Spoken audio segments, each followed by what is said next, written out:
The Citadel Code, the philosophy of the medieval knight and noble. Chapter 5. Piety, the sacred anchor.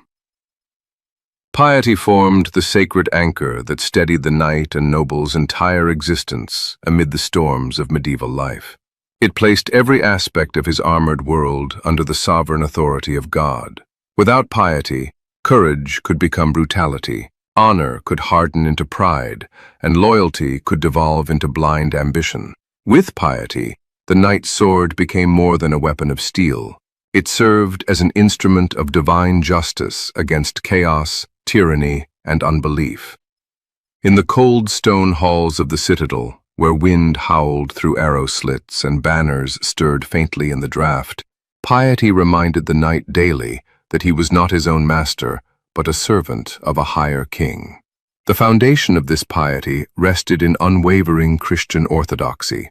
The knight and noble lived in an age when faith was not a private opinion, but the very framework of reality. He believed the universe operated under God's providence, and that earthly order mirrored the celestial hierarchy of angels, saints, and the divine throne.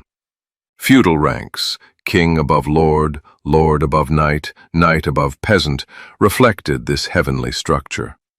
To rebel against rightful authority was not merely treason, it was an offense against the divine pattern itself. This conviction gave the knight's life profound meaning and restraint. He did not fight for personal glory alone, but as a defender of Christendom, upholding the faith against pagans, heretics, or invaders who threatened the church. Daily life inside the Citadel revolved around religious observance. The knight rose before dawn for the first prayers of the day. He attended Mass in the Citadel's private chapel, often still wearing mail or with his sword laid reverently upon the altar as an offering. The chaplain's words during the liturgy, "Domine non sum dignus," echoed in his mind, reminding him of his own unworthiness despite his strength and status. After receiving the sacrament, he would kneel in silent prayer, dedicating the coming day's labors and potential battles to God's glory. This ritual was no empty formality.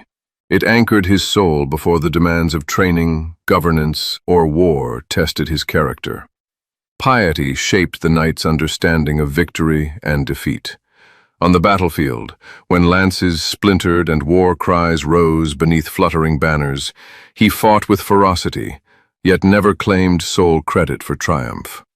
Victories were attributed to divine favor.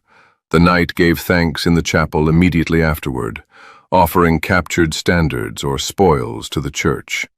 Defeats, however bitter, were accepted as trials sent to refine the soul, much like gold tested by fire. This perspective prevented despair during long sieges when food ran low and enemy engines battered the walls. Instead of cursing fortune, the knight turned to prayer and penance, trusting that God's will ultimately prevailed. Such faith sustained morale within the Citadel when hope seemed lost. The ideal of the Mille Christi, soldier of Christ, stood at the heart of knightly piety. This concept gained particular force during the Crusades, when the Church called upon knights to recover the Holy Land. Pope Urban II's speech at Clermont in 1095 framed the crusade as a holy pilgrimage combined with armed service, promising spiritual rewards for those who fought with pure intention. The knight and noble embraced this calling. He saw his role not as mercenary, but as defender of the faith. Even in European conflicts that were not formal crusades, he often viewed his cause through a religious lens, defending the Church's rights, protecting monasteries and pilgrimage routes, or upholding Christian rulers against threats. The cross on his surcoat or shield was more than decoration. It proclaimed his allegiance to Christ above all earthly lords. Christian orthodoxy also guided the knight's moral conduct in war and peace. Piety demanded mercy where justice allowed. After a victorious siege, he might spare the lives of surrendering defenders who had fought honorably, especially if they agreed to ransom or conversion. Wholesale slaughter of civilians was discouraged by the code, though the brutal realities of medieval warfare sometimes tested these limits. Charity flowed naturally from faith. The knight ensured alms were distributed to the poor sheltered within the citadel during times of famine or invasion. He supported the chaplain and chapel upkeep, endowed masses for the souls of fallen comrades, and sometimes granted land to religious houses in gratitude for divine protection.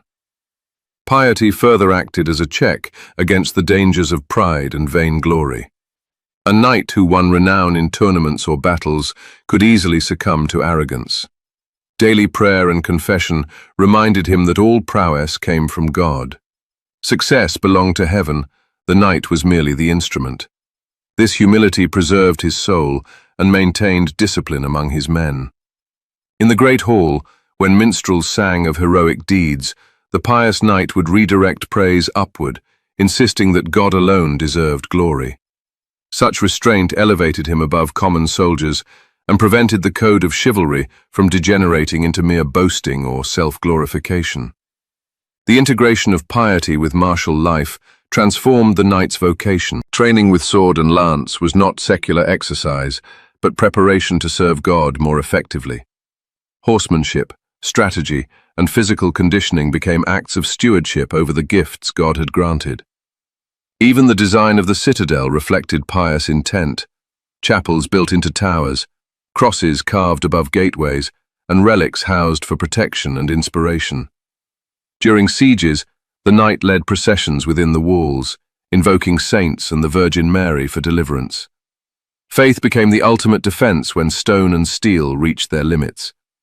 Historical examples illustrated how deeply piety anchored the knightly ideal. William Marshall, the renowned English knight, balanced fierce battlefield prowess with genuine devotion. He founded religious houses, went on pilgrimage, and died in the habit of a Templar. Godfrey of Bouillon, leader of the First Crusade, refused the title King of Jerusalem out of humility, accepting only Defender of the Holy Sepulchre. These men embodied the Miles Christi ideal, warriors whose swords served the cross. Ramon Llull, in his Book of the Order of Chivalry, explicitly stated that the knight must love and fear God above all, defending the church and widows and orphans as part of his sacred duty. Piety also influenced the knight's relationships and governance. He treated his lord with reverence, not only out of feudal obligation, but because authority derived from God. Toward his family and vassals, he practiced charity and justice, informed by Christian teaching. In the Citadel's solar, or Great Hall, he might discuss theology with the chaplain or listen to readings from Scripture and the lives of saints. These moments reinforced that his armored life was a holy vocation, not a profane occupation. Even courtly love, with its emphasis on purity and devotion, often drew inspiration from veneration of the Virgin Mary, blending romantic refinement with religious sentiment. In an age of constant uncertainty, plague, famine, invasion, and political upheaval, piety provided stability. The knight knew that earthly citadels could fall, kingdoms could crumble, and fortunes could reverse in a single battle. Only faith in God's eternal order remained unshakable. This conviction gave him courage to face overwhelming odds and humility to accept whatever outcome divine providence decreed.